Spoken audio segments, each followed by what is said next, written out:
So basically, here in North Carolina, you must do a couple things. You must take a 12-hour course that is mandatory to everybody who's going to open a dealership, and that only goes to retail. If I'm going to sell to the public, to me, that's one of the best thing or the best mandatory that you must take. And the reason why is because a lot of questions that you have in regards to the business structure and the legal, it's gonna be answered in that class. A lot of things that you're not going to find in YouTube, and a lot of doubts, you're going to fulfill it in that class. There you're gonna see if this is for me or not. And the great thing about it is that if it's not, then you won't waste a lot of money. Versus, I'll just take the class, I'll be in business, but within 6-7 months, I just see that this is not for me, then it's just a waste of time and money that you're gonna do throughout that journey. So, that 12-hour class is broken into 2 days or a day and a half. So make sure that you mark 2 days off from your schedule, or if you have a job existing at the moment, then just know that is 2 days that you have to take off, and it's this next day from each other. So you start today, you finish tomorrow, and once you do, you get a certificate. Once you have that certificate, you gotta start looking for a location. Here, you want to make sure that location is already approved for a used automobile sales or car repair, either way. But you want to make sure that the property that you're going to use as a dealership, it is already approved for that. And my best advice is that if you found the perfect location, before you sign any lease, I will go to the town or the county office. I'm not sure what you call in your state, but I will go to the town.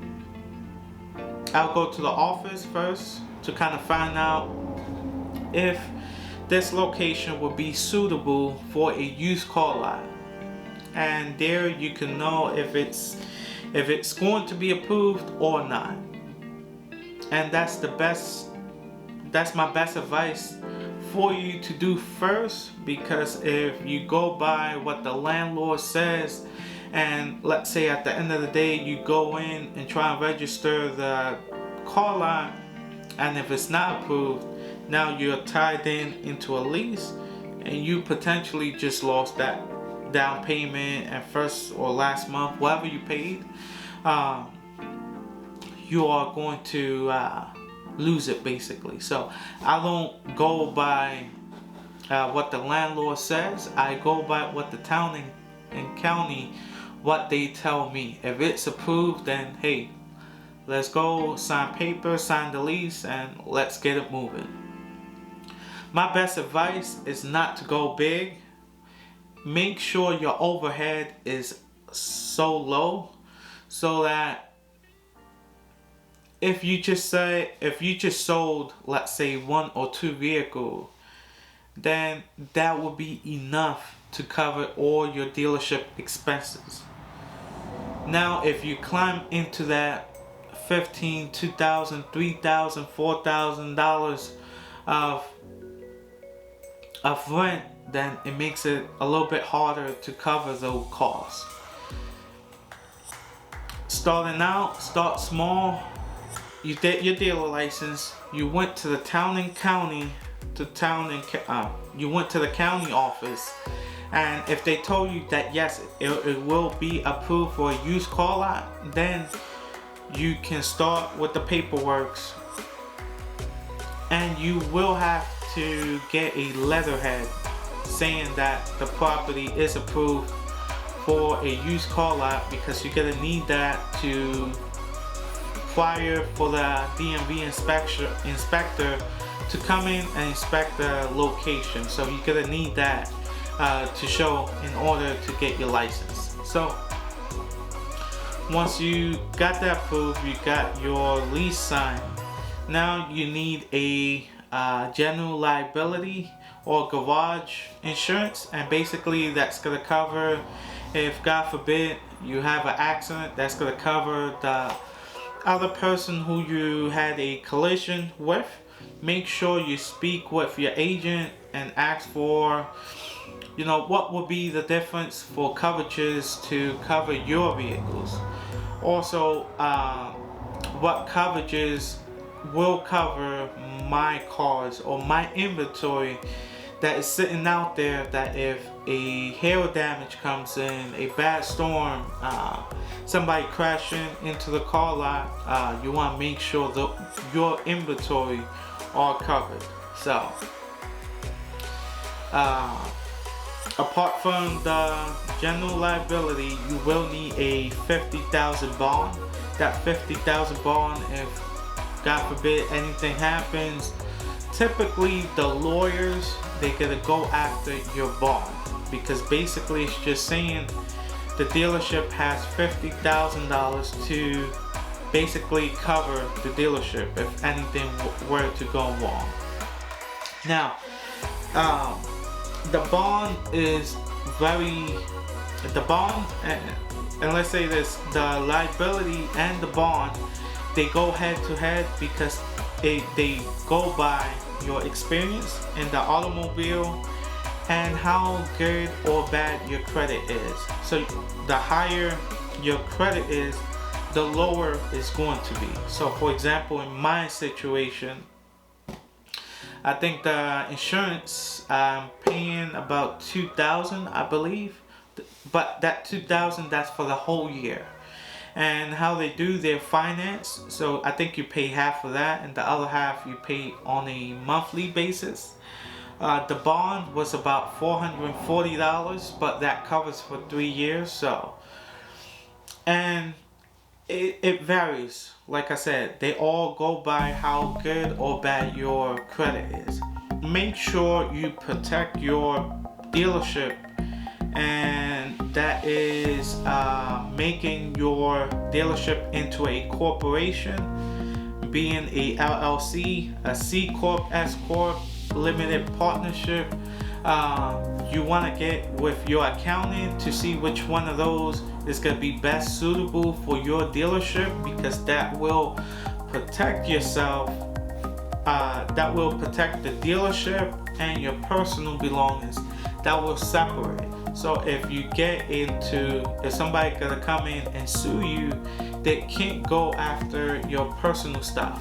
That includes your home, your vehicles, jewelry, etc., etc. Anything that holds value, they can't go after if your accountant did it correctly and form your corporation to protect your dealership. So it's very important that you protect your home, because this basically is going to become your second home. If you apply for a corporation, you're gonna need that first page in order to submit your paperwork to DMV. Make sure your office is 96 feet and over, and basically how you're going to measure is, let's say this is